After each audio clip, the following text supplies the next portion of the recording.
Good evening, everyone.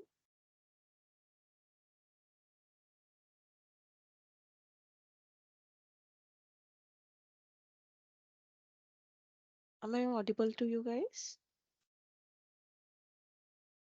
Yes, ma'am.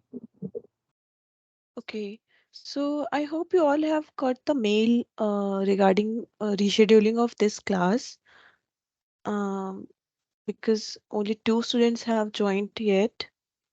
Let's wait for some time, let others join, and then we'll start our discussion.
Okay, so shall we start our discussion for today?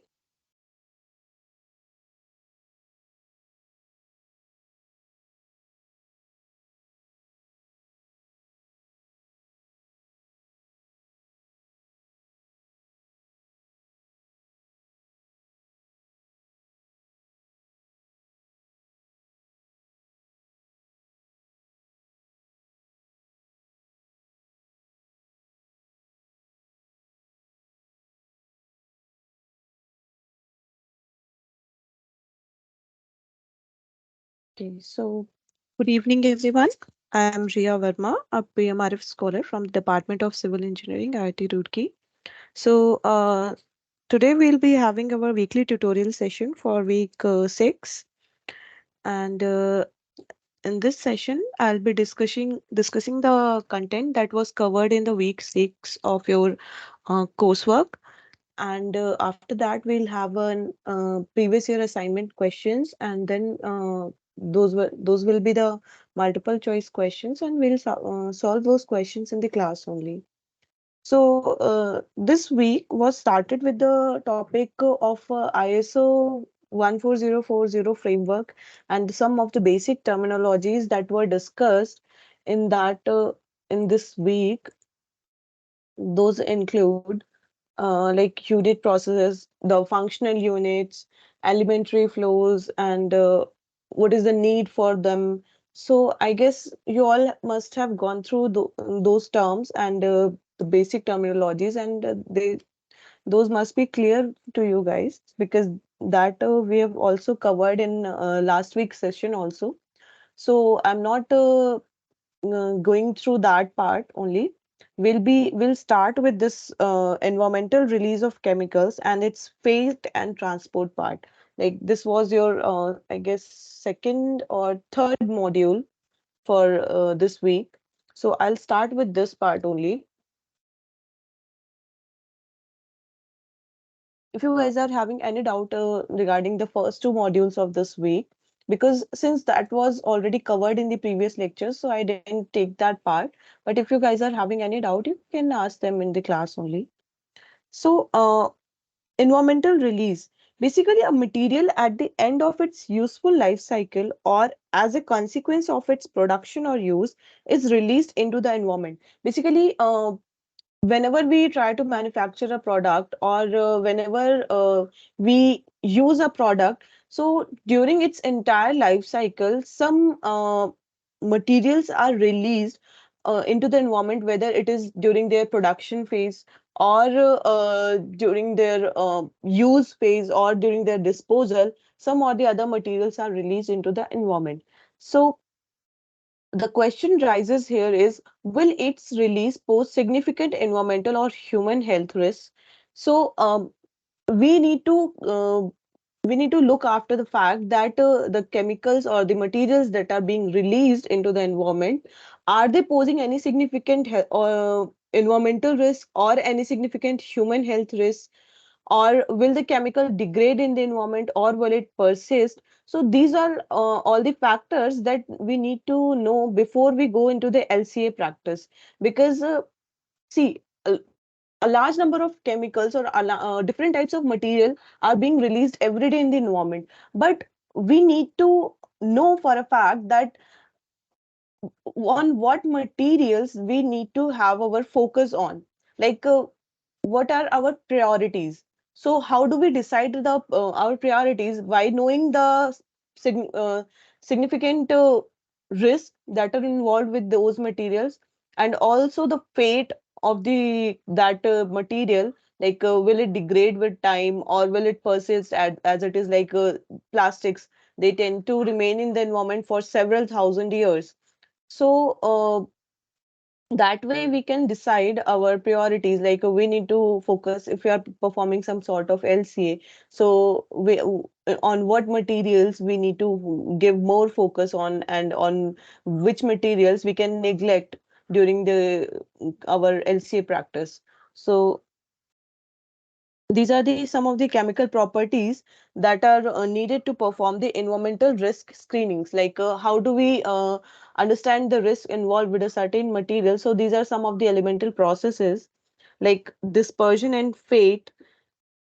Next is your persistence in the environment. Third is your uptake by the organisms. Then we have human uptake, then toxicity and other health effects. So dispersion and fate. How do we decide the dispersion or the fate of the pollutant? So the relevant properties involved with the dispersion and the fate of the pollutant, these are volatility, density, melting point. Then we have water solubility, then effectiveness of the wastewater treatment.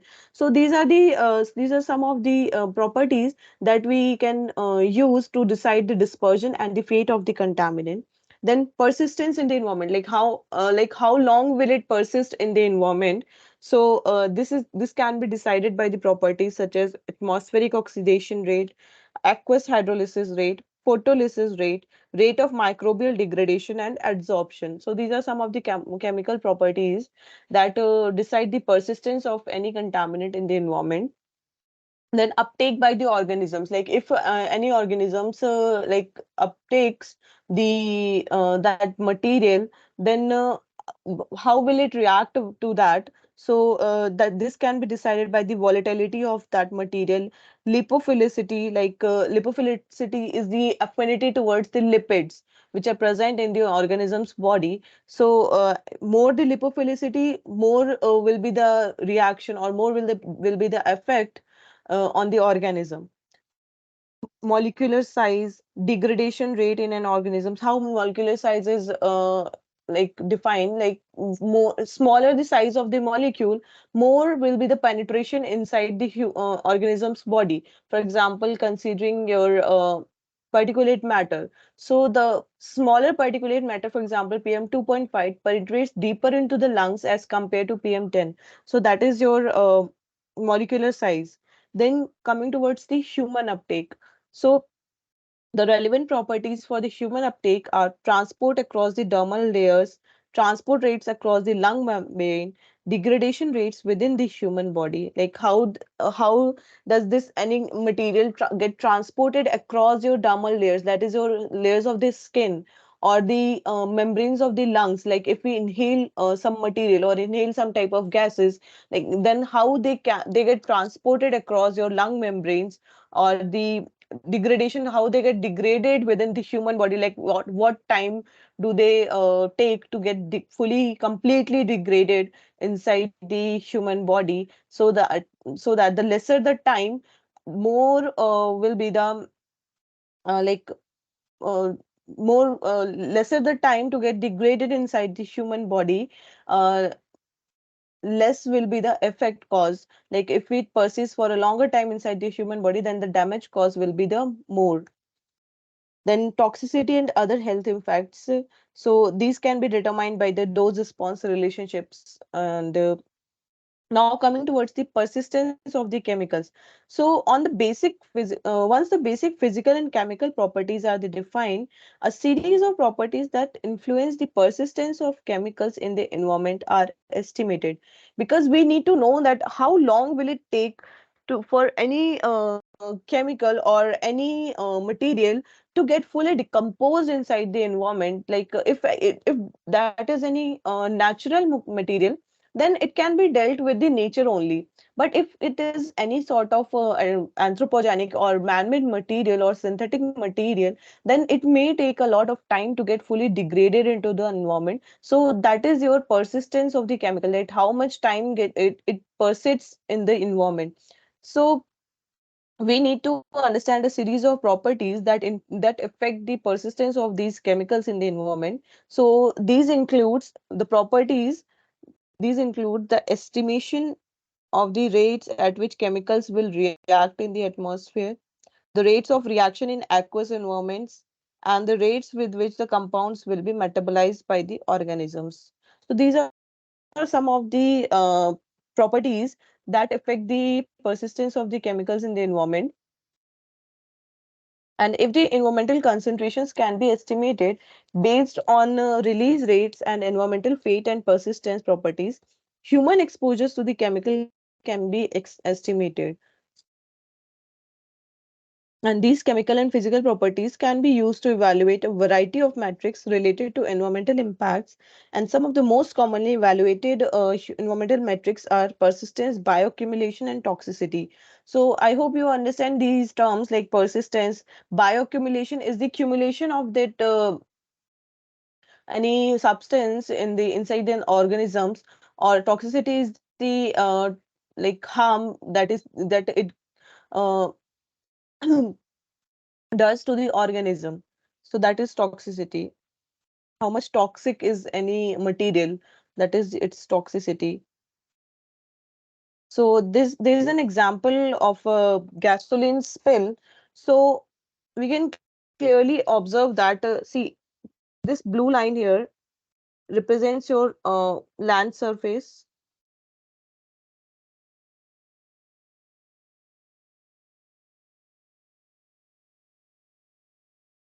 Now on the bottom here we have our water table. So if by any chance, like for example, if any there's some sort of gasoline spill onto the surface, so what it does is some of the gasoline will get released in the form of vapors. Some of it will get released in the form of vapors to the atmosphere.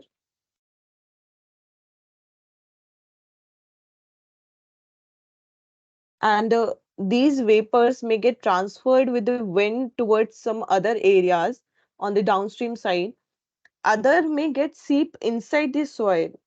This seepage may happen, and the residual part may get collected between the water table and the land surface.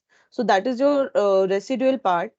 And this residual part may have some vapor diffusion inside the soil surface only, and some of it may get this some of the liquid gasoline may get inside may seep inside the water table. And this may get mixed with your groundwater, since densities of both gasoline and water are different. So it won't get mixed very easily with the groundwater. Instead, what will happen, it will form the shape of a plume. You can see here, this is a shape of a plume. That is your gasoline plume.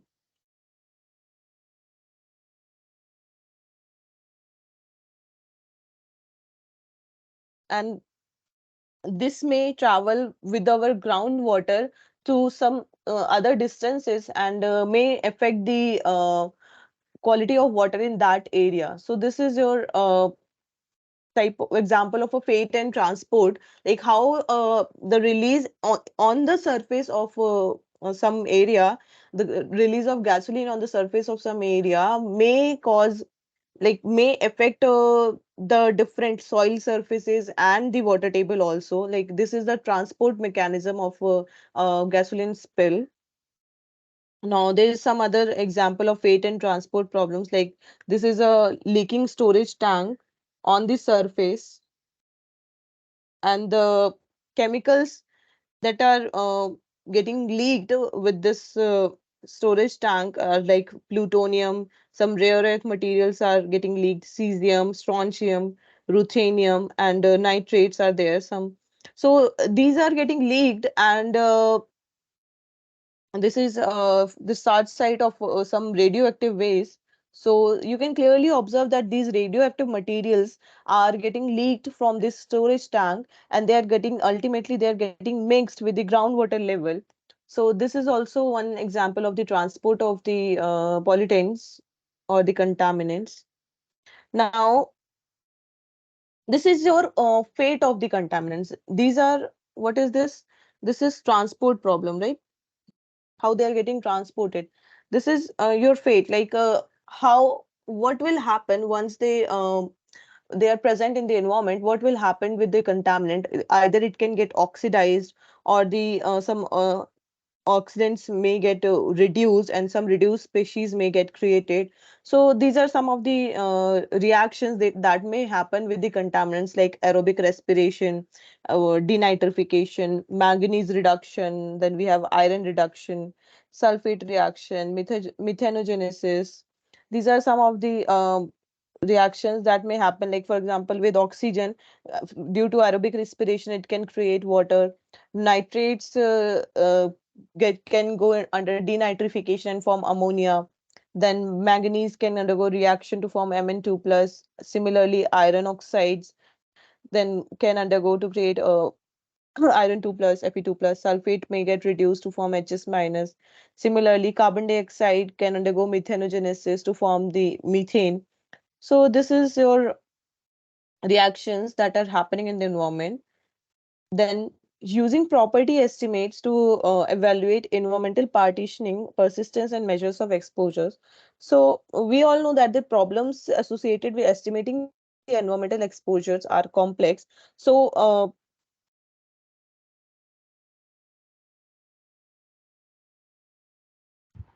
we are considering a relatively simple example of calculating the exposure through drinking contaminated surface water.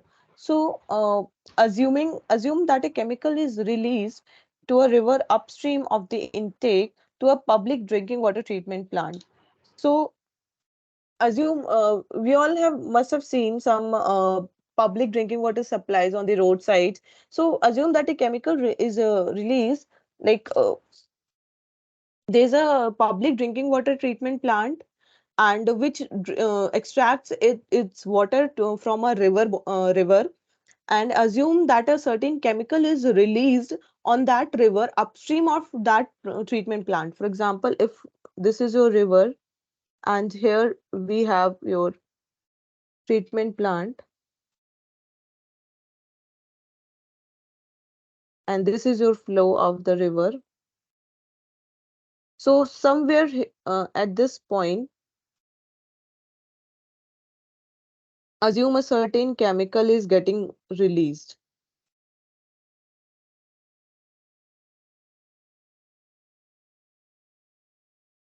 This is your upstream side, right? So what will happen is, this chemical will start getting mixed with the water of the river, and the since this treatment plant used to extract its water from this river only, so now it will extract the water which is contaminated, right?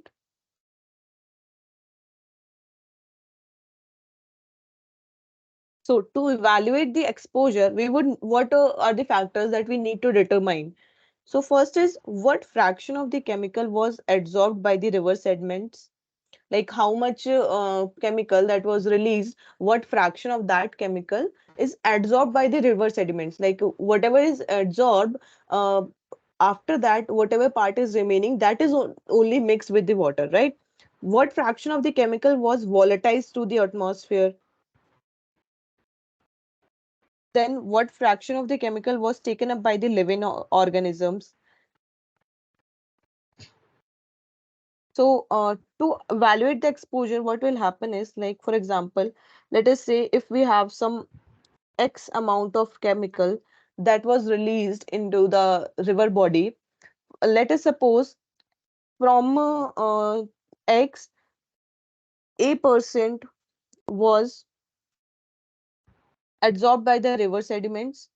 What fraction of the chemical was volatilized? Some of the chemical will be volatilized, like will get evaporated into the atmosphere. So for example, let us say it is B%. Some of the chemical will be like taken up by the living organisms that are present in the river body. So let us say it is C, and some of it will be biodegraded, like, or it may get oxidized, or some other reactions may happen, and that some part of that chemical may get lost.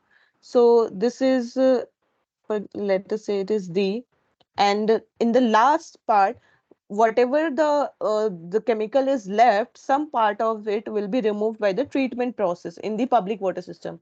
So let us say uh, this is your E in the end, like, so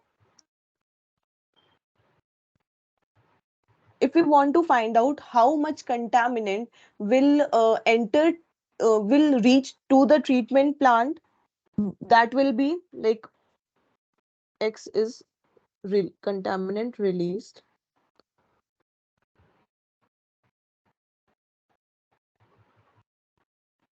So up to the treatment plant, how much water will like how much contaminant will reach up to the treatment plant, that will be equals to, like, up to treatment plant, how much percentage of the contaminant will reach is, that is equals to X minus A plus B plus, let's say, I'll just, instead of taking them into percentage, I'll just take them into concentrations, because that way it will be easier to give an equation. C plus D. So whatever was consumed in the river body, only the remaining part will reach to the treatment plant. So this much amount will reach up to the treatment plant, and after that,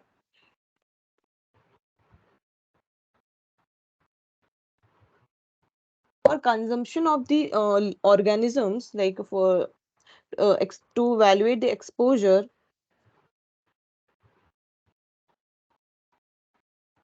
exposure our exposure will be equals to, let us say this is equals to your some factor, treatment plant is na T.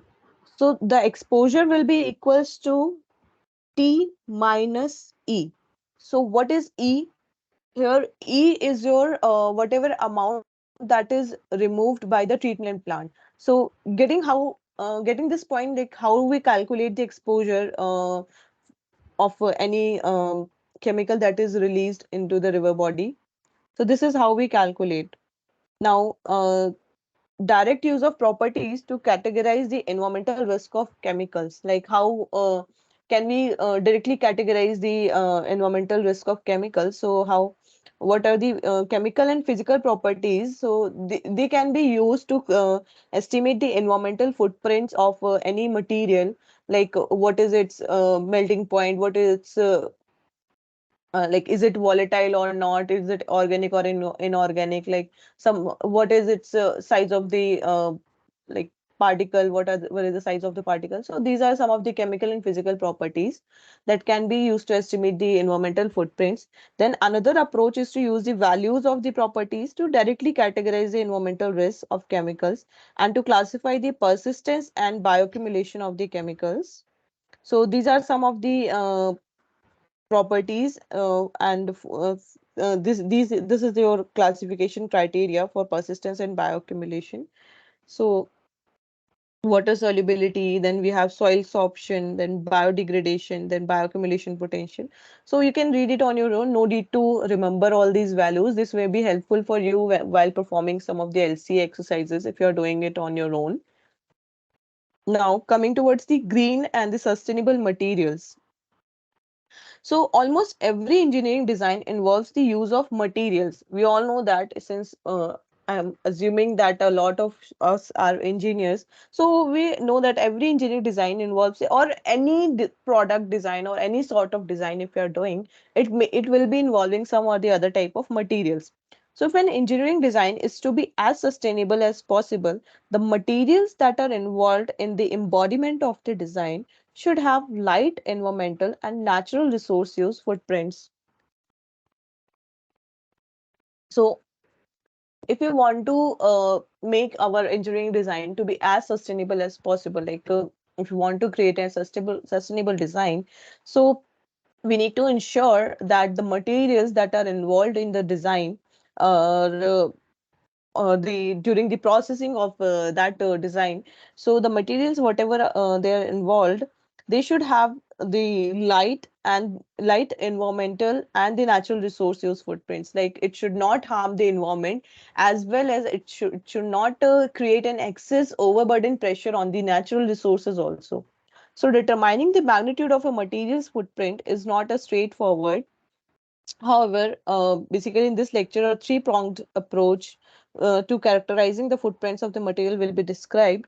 So first one is a material must first be extracted and purified, and the overall impact of its this extraction and refining is the first component of the footprint. So during your material extraction phase, that is your first phase of in the LCA, when we extract the raw material, so whatever the footprints that we are creating, uh, what to the overall impact of this extraction and the refining process is the first component of the total footprints. Second, once the material enters the production system, like after the material extraction, we go into the processing part, like we go into the manufacturing part, right? So once the material enters the production system, it can be reused and recycled, reducing the need for extraction processes, right? So after the end of the use phase, what we have is we can either reuse certain materials or we can recycle certain materials. So that way we can reduce the burden on the natural resources. Like we can reduce the need for this extraction process. Like in every cycle we are not supposed to extract the raw materials. We can reuse the materials that have been used earlier. So the extent to which various materials are reused and recycled, and the energy and other resource used in processing the materials, is the second component of the footprint, right? So during the process of recycling and reusing of those materials, some sort of energy and some other resources are also involved, right? So it's not always feasible to recycle the product, due to the fact that it may involve some economic expenses. Like sometimes it's not economical to recycle certain products, and a lot of energy is also involved during the process of recycling, or so that is why the whatever the uh, energy and the resources used in either processing the materials and recycling and reusing the materials, so that is your second component of the footprint. And the third component, finally, if a material is not reused or recycled but it escapes into the environment, then its environmental fate, persistence, human health impact, and ecological impact are the third component of the footprint, right? So the overall impact of this extraction and refining is the first component. Then the extent to which various materials are used and the energy and the second component. And if the material escapes into the environment, then its environmental fate, its persistence, its human health impact that it causes, and the ecological impact, these are the third components of the footprint. So that is how we create the environmental footprints of any material. Then environmental and natural response use footprints of materials extraction and refining. So one of the simplest approaches for characterizing the footprints associated with the extraction and production of a material is to assess the material's overall scarcity. So in simple terms, what can we say that if a material is scarce, it is likely to be energy intensive to obtain and refine it, and the ability to meet large scale demand will be limited. So, for example, take the example of gold or silver. So these metals are very scarce. So this that is why they are very expensive, right?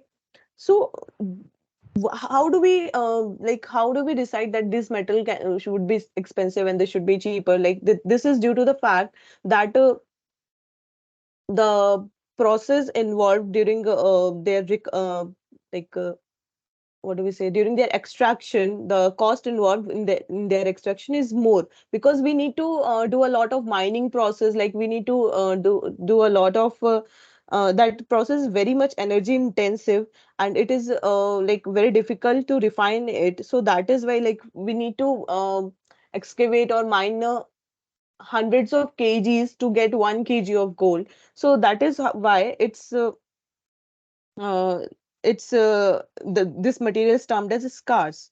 So the elements vary widely in their natural abundance. Like in nature, the materials are vary widely in terms of their abundance. Like iron is present in much larger quantities as compared to gold and silver. So the most common elements on a mass basis are in like the oxygen, its abundance is the most. Then we have silica, aluminium, iron, cadmium, magnesium, and potassium. So these are the most common elements on a mass basis, and all of these elements are present at greater than 1% abundance in the Earth's crust, and all are present in widely used commodity materials.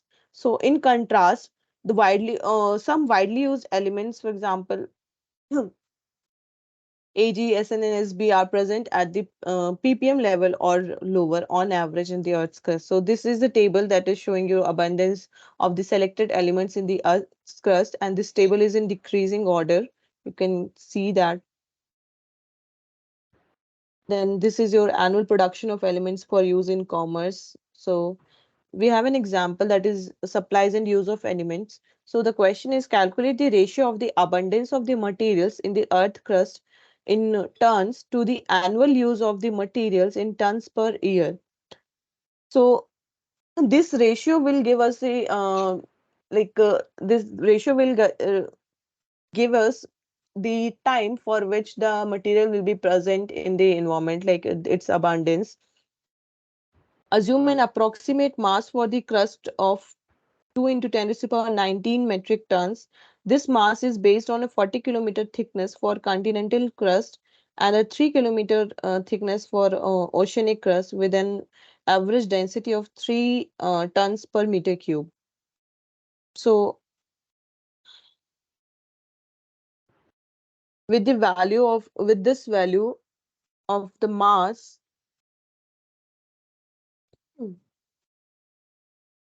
we can find out the abundance of this material. Like if we calculate it, let me just do that.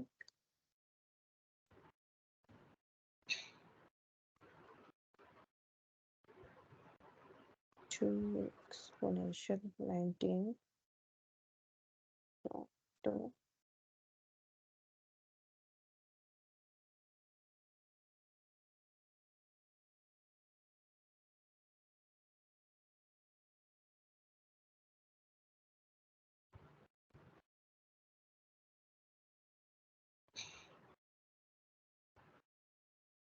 divided by 2, 3, 4, 5, 6, 8, 12.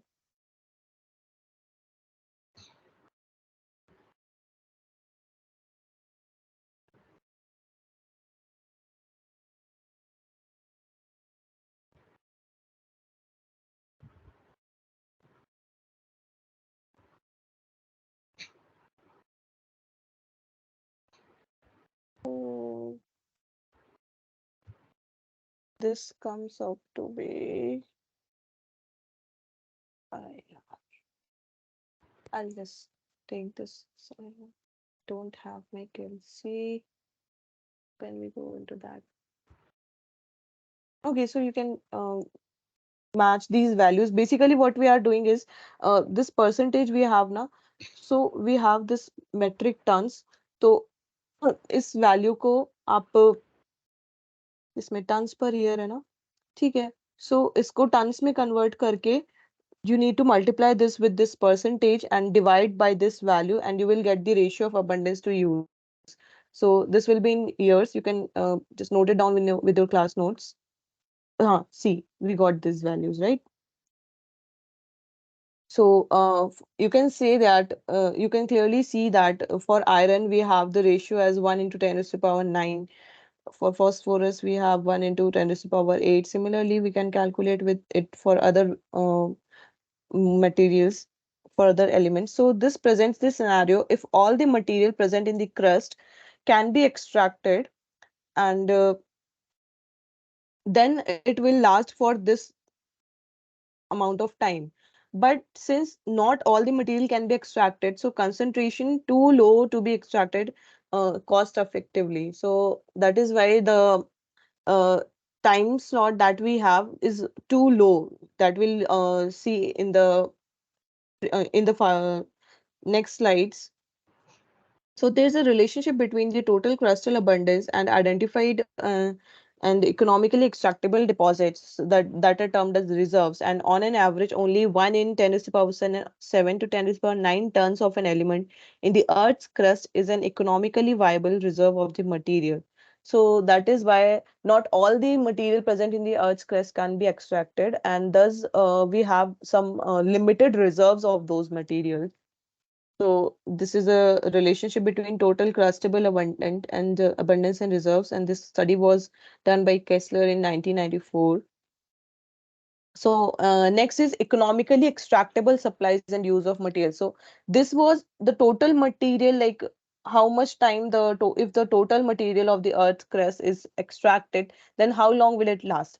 Now what we are calculating is like how much amount, like for how long, if we economically extract the supplies and the use of them and economically use the materials, then how long will they last?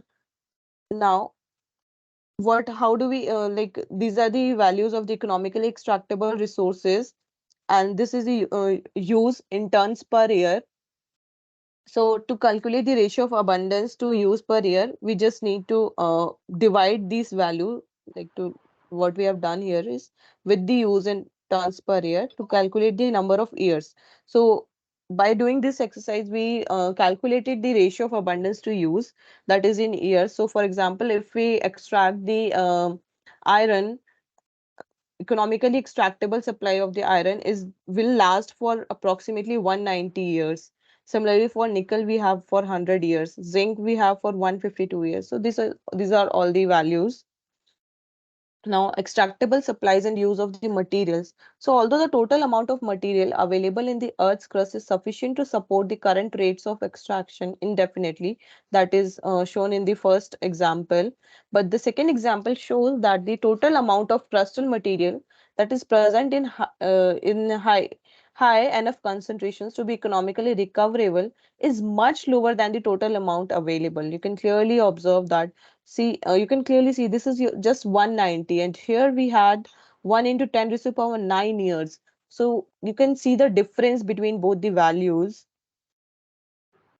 So this is because the energy and the other resources required to mine and to purify the material for because of the fact that a lot of energy is required, and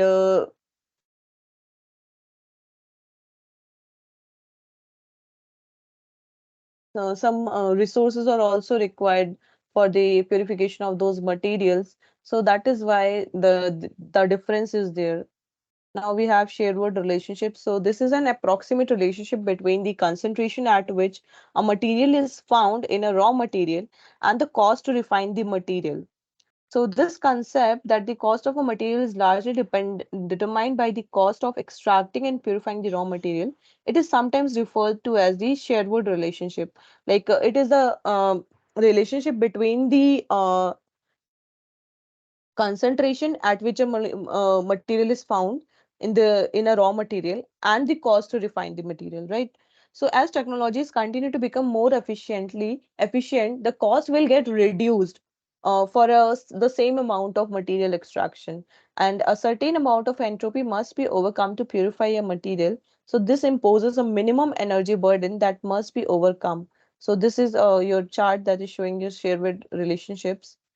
Now, coming towards the energy burdens of the material recovery, recover the raw materials, the minimum amount of energy that must be invested to concentrate the material is determined by the entropy that must be overcome in the purification.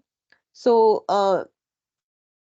this is your reaction for equation for the entropy of the mixing, to the entropy of mixing. It is given by the delta S, and that is equals to minus of R summation of xi ln xi. So R is your gas constant and xi is the mole fraction of each component in the mixture. Whatever the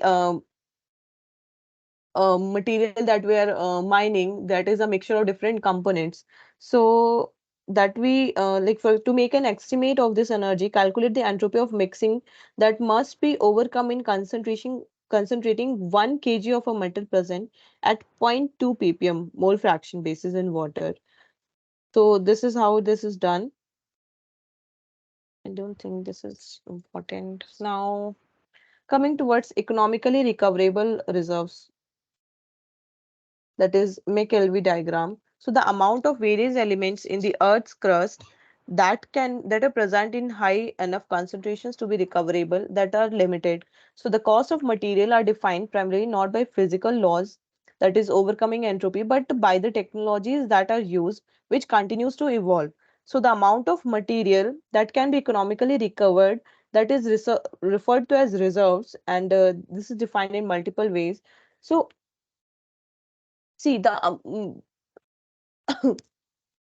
in the Earth's crust, we have different reserves of different materials. So the amount of elements in that crust is in those reserves varies significantly. Like it's not always similar. Like if we have a reserve at some place in India for some material, so it's not necessary that if we go to some other country and we have the reserve for that material, it may contain the same amount of that element. So that is why these amount varies. And the cost of the material, these are not defined by the physical laws but also by the technologies that are used in recovering those materials, and this evolves with time, right? So these are the reserves, and these are some of the definitions. Like reserves that are known and their extent demonstrated that can be recovered at cost lower than the current prices, so these are known as economically recoverable reserves. Then the demonstrated reserve that could be cost effectively recovered through either moderate improvements in the technology or increases in the price. Then these are termed as your marginal reserves. And then the demonstrated reserves that are unlikely to be recoverable at any foreseeable price. These are referred to as sub-economic reserves. Then we have demonstrated reserves that can also lead to inferences that similar geological formations may contain similar reserves, and these are referred to as inferred reserves, which can be economic, marginal, or sub-economic. Then this is your resources summary.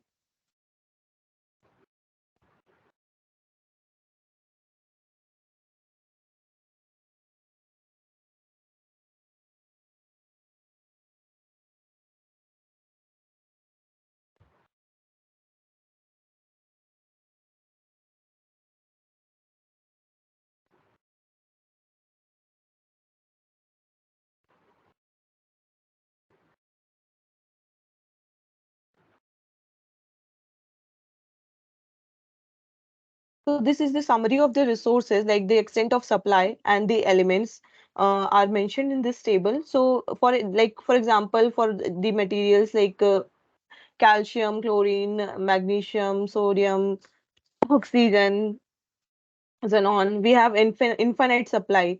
Then for some other materials, we have ample supply. For some we have adequate, and this is the summary of the resources.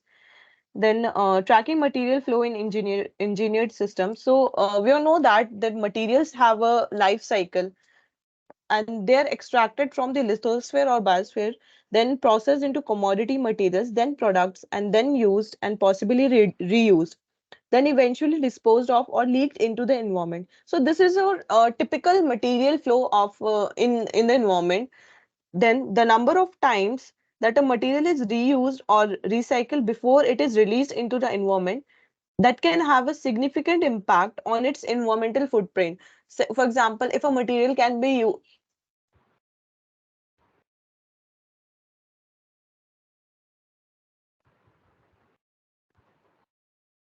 if a material can be used a number of time, then it's like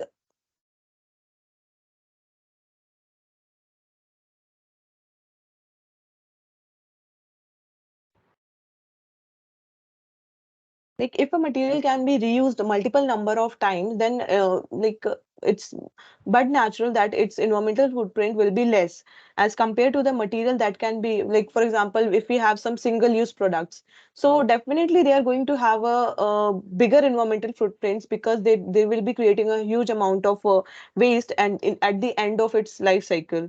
So in addition, different types of uses for the same material can lead to very different types of impacts, right?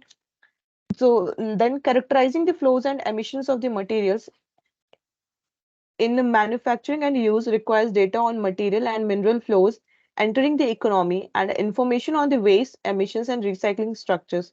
So this is your conceptual framework for analyzing the material flows. So, for example, that we have the inputs as domestic extraction, that is your direct or the indirect, and some other imports are also involved. Then accumulation in the system. Then we have outputs as waste emissions or the exports. So this is a typical material flow framework. Then here is an example of the material flow analysis for lead. So lead is a neurotoxin and lead exposure is associated with the developmental delays. So historically, some of the principal uses of lead have been as an octane enhancer in gasoline, in batteries and in paint. But since the lead is a neurotoxin, so its use is now get is now banned in, like for example, we have now gasoline as unleaded gasoline. Then also the batteries are not now lead free, and also we are focusing towards removing the lead in paints as well, because it is associated with developmental delays, and it affects your mental health also. So the material flows of lead in the United States in 1970 and in the mid 1990s are showing the next slide. This is your slide that is showing the material flow of lead. And as shown in the left-hand portion of the diagram, the flows of the lead come from both extractions of the geological resources, that is your virgin materials, and next up we have recycled materials. So I'll just, this diagram is not that much clear. Anyway, so you can clearly see that the amount of lead being used in 1970 till 1993 or to 94 is increased significantly, and these are the sources. That is your this is your sources. Then we have products, and then we have fates of the lead. So the sources include primary production and the imports. Then we have the leaded products that are being used, and after that the fate of the lead involve recycling your batteries, then discarded batteries, then gasoline, and some other fake sources are there. So in 1970, the fraction of recycled material was 36%.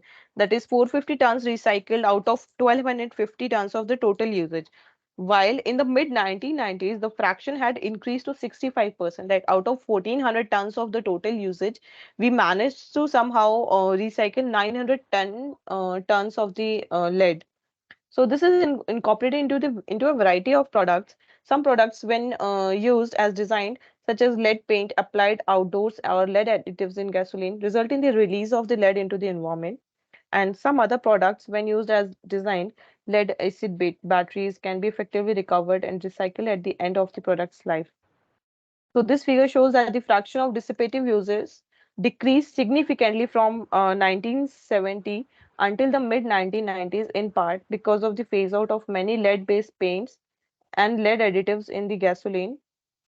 Use of lead in batteries increased significantly from 1970 through the mid 1990s as the demand for starting lighting ignition batteries in vehicles increased. So this is your life cycle of lead. Now we have global material balance for iron that is similar to that of lead. You can just read it on your own. Now we go. Uh,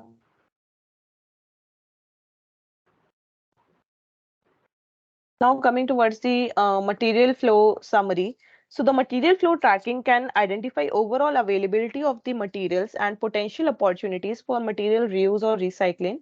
And one way to view these flows is to is as an opportunity to change the designs of the industrial systems so that they more closely resemble highly networked, mass conserving natural ecosystems and industrial ecology.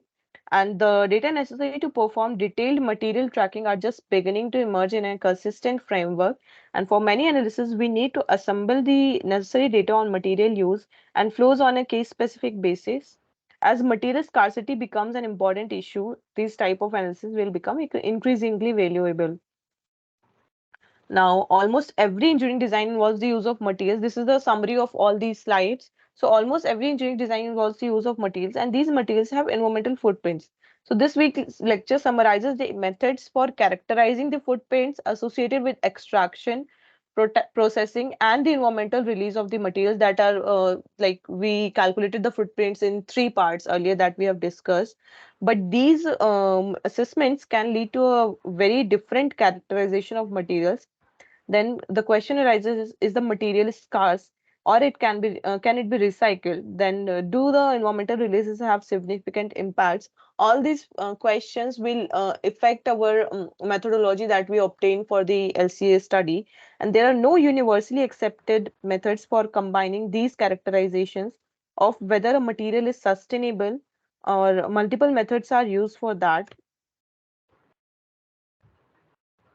Then engineers may need to consider materials in the context of the particular design, and recognizing that the choice of most of the sustainable materials will be application specific. So this is all for the theory part. Now coming towards the assignment that was given in the previous year. So I'll just quickly write the questions, and I hope you all answer those questions. So the first question we have is,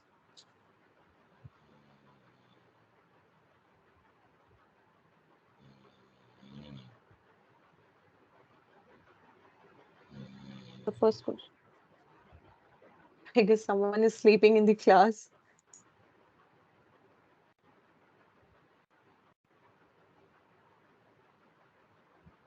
So the first question we have is, what is the, oh my God. Okay. I guess Mr. Amit Katara. Mr. Amit, your mic is on.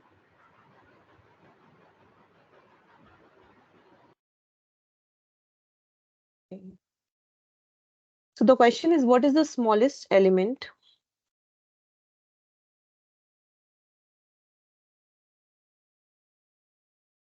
in the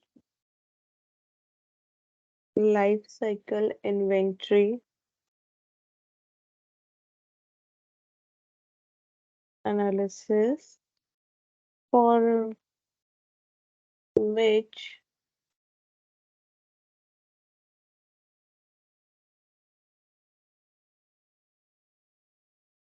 input and output data are quantified? First up, we have unit process, then primary function, then we have basis, parameter, and then none of these. So the question here is, what is the smallest element in the life cycle inventory analysis for which input and output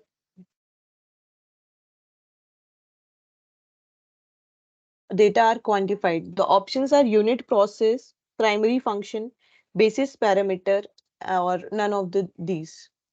Anyone?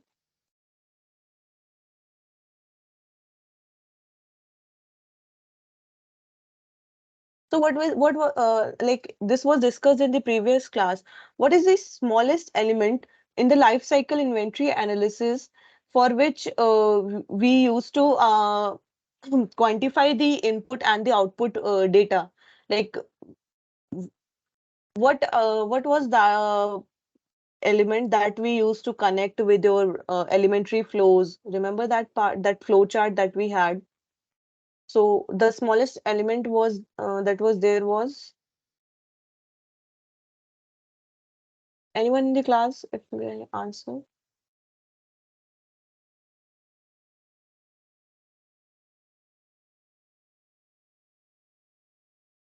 Okay, I'll just answer this.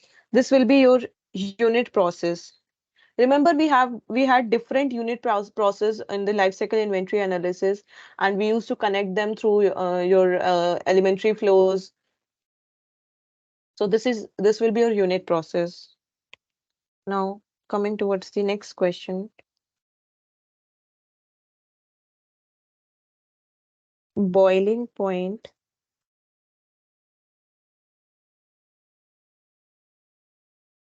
is a temperature at which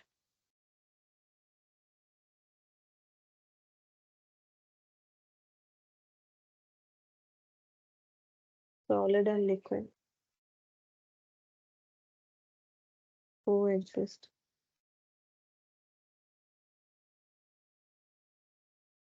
with equilibrium. The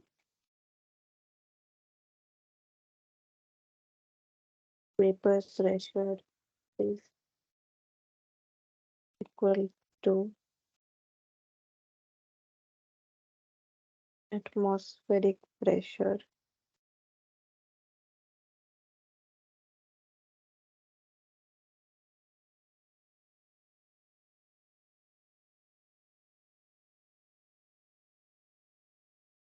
The vapor pressure of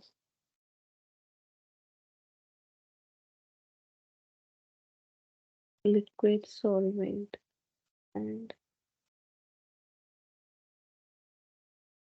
solid solvent.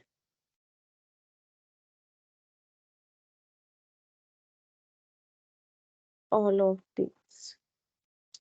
So all of you must know this term, that is your boiling point. So what is the boiling point of a substance? Anyone? Option B, Fire, ma'am. Vapor pressure is equal to atmospheric pressure. true part. Mhm. It is option B only.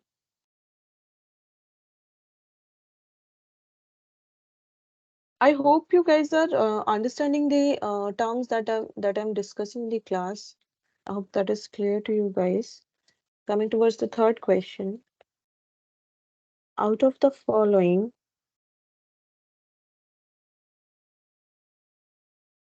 the which is the scarcest element, like which is present in the least amount, right? We have calcium, magnesium, Sorry, and then we have tin, silica and tin. Okay, so what will be the answer?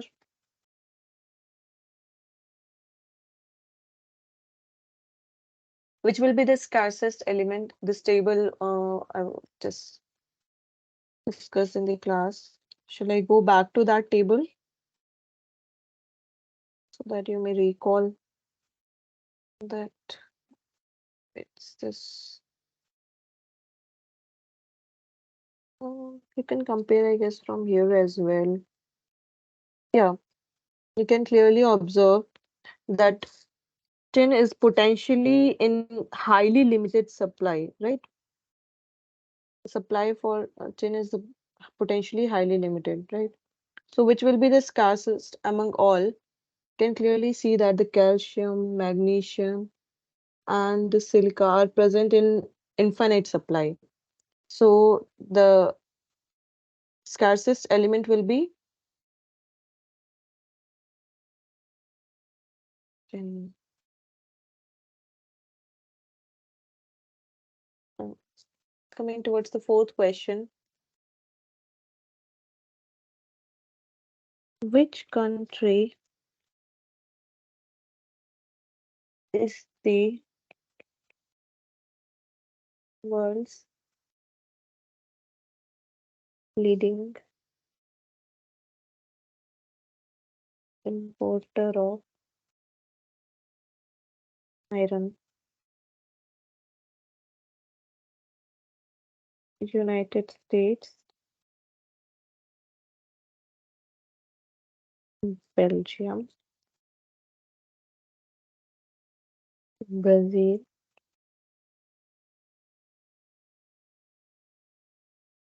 Netherlands. So, any idea about this question? Like, which country is the world's leading importer of iron? Anyone? Any? Just United States. correct. This is United States only. Okay. So, moving towards the fifth question, which international standard is followed in LCA? So do I need to give option for this question? I guess by now you all must be knowing the international standard that we follow in LCA practice. That is your ISO. Anyone?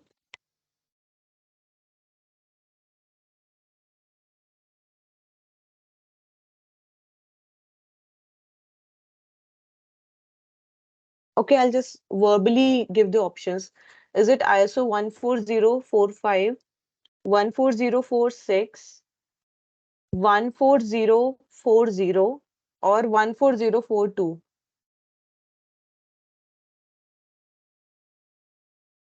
Which ISO standard we follow in LCA? 14045, 14046, 14040, or 14042?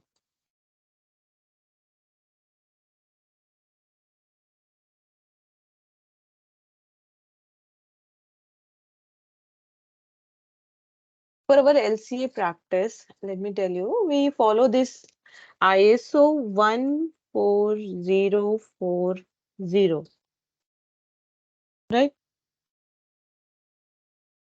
This is the standard code that we follow in LCA.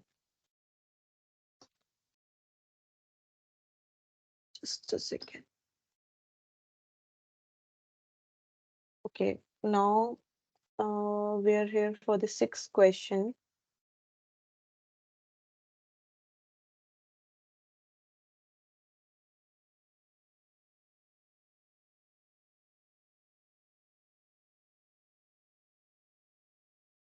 For the sixth question, out of the following options, What, which are the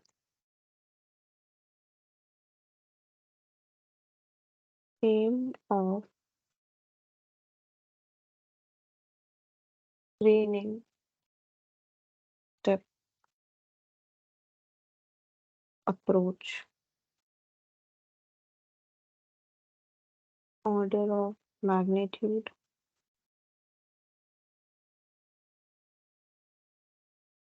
important contribution,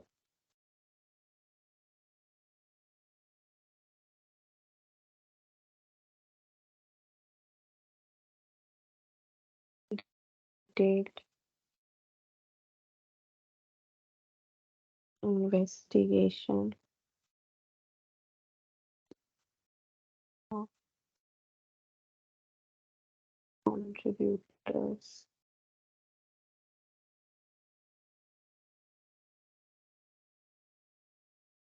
clearly defined.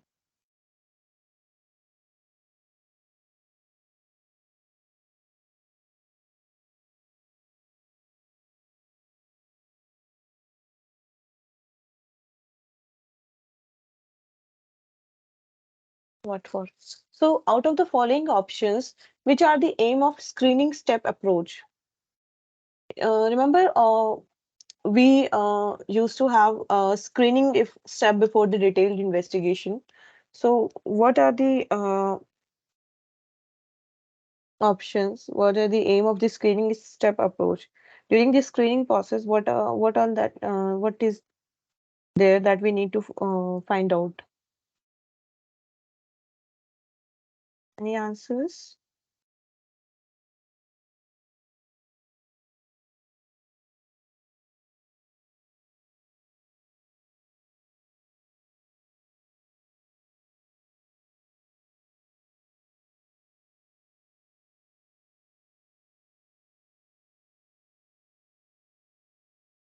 Payal, if you know this. No, ma'am. Okay. Just try to just look at the options and try to figure out like during the process of the screening, what is there that we need to find out. Like if we have different materials or the different elements of during our LCA practice, then during the screening step, like I discussed that we need to find out on what materials that we need to give priority to, right? So for that, what we need to find out is we need to find out the order of magnitude, and then what are the important contributors, right? So these two will be the options. Uh, these two are the aim of the screening step approach, right? Then we have seventh question. What can be done with life cycle assessment,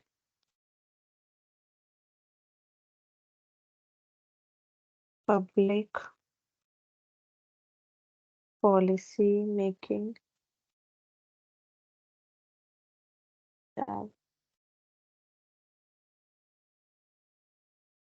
environmental counting, impact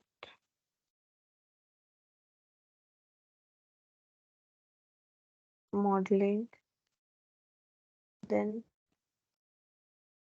pure role for our environment. So with the LCA, what all that can be done uh, among these options? Tell me, what can be done with the help of an LCA exercise?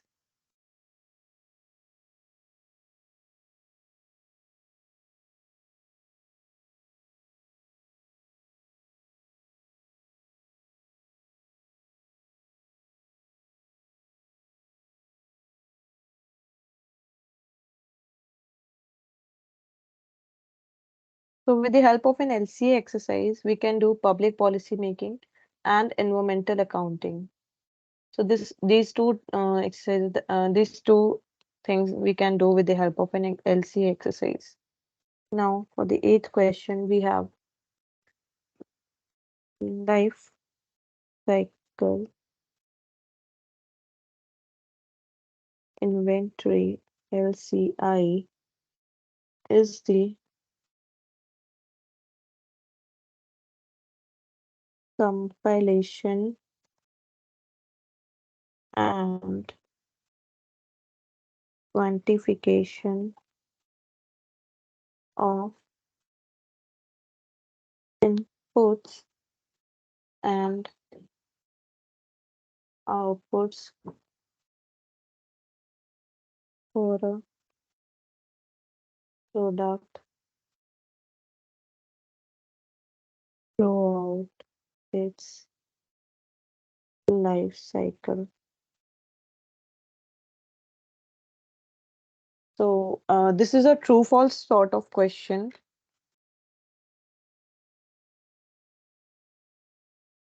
So, life cycle inventory is the compilation and quantification of all the inputs and the outputs for a product throughout its life cycle. So, is this true or false? It is true, ma'am. Yes, correct. This will be true. Now, I guess we have ninth question. LC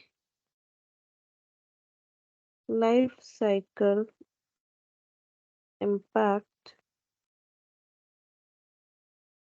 assessment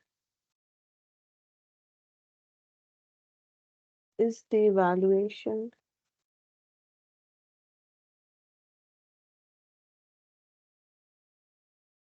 of the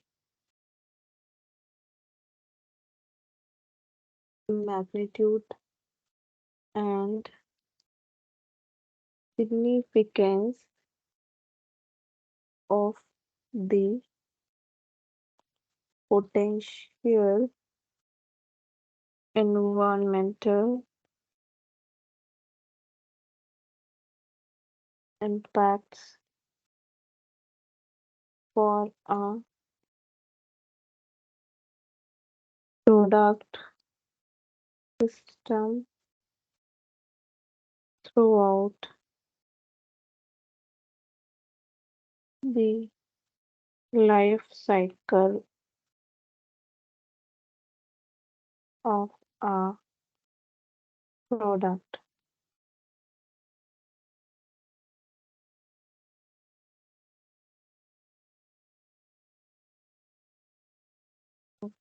The product.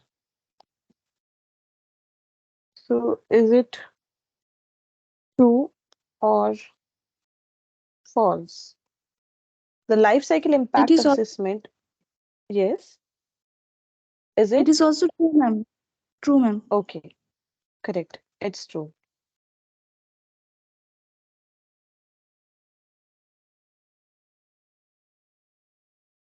Okay, now the last question, 10th question is the flow exists in between unit processes of a product system is known as reference flow.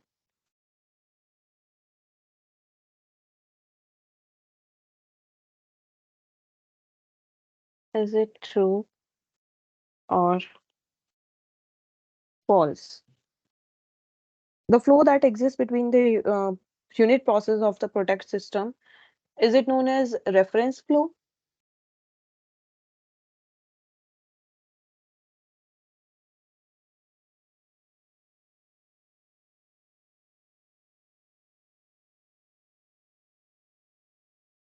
Okay, I'll give Ma'am, you can two you repeat this? example.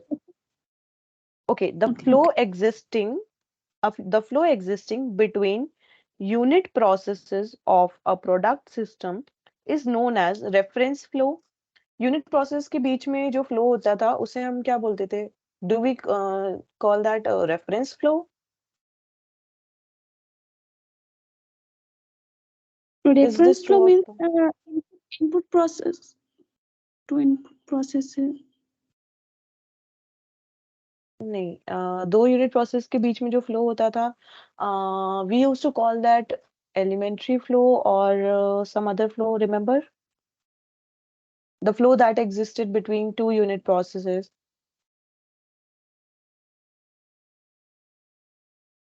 What do we call that?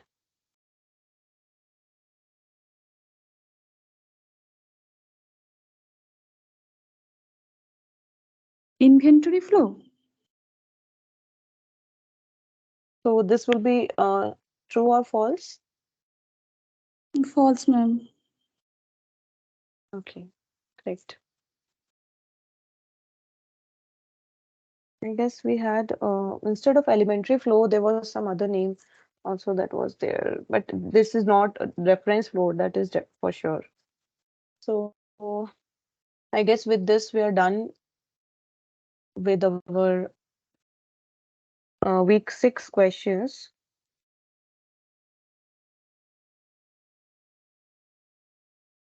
And if you guys are having any doubt,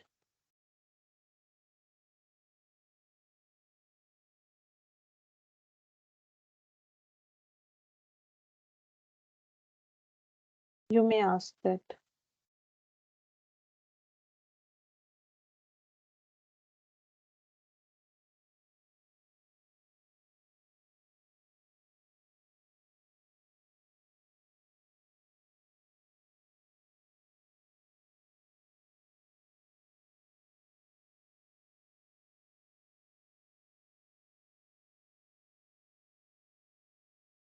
Any questions? No, ma'am. Okay.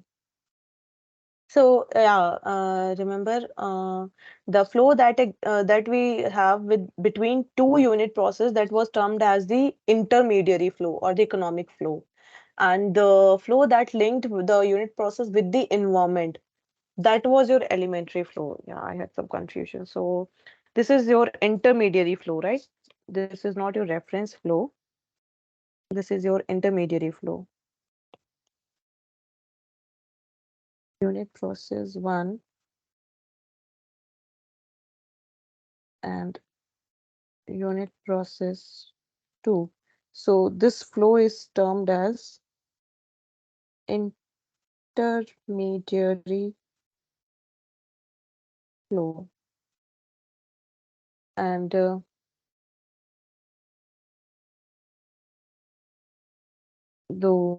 flow that links, here we have your environment. So this flow is termed as elementary flow.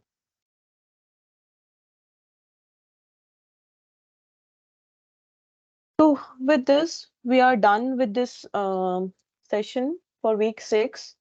We'll have your next session on Tuesday as we have regular sessions. So, okay, so I guess we can just end the class for now if you guys don't have any doubts. Okay, so see you next week, Tuesday from 6 to 8 p.m. See you guys. Okay, ma'am. Thank you so Thank you, ma'am. much. Welcome.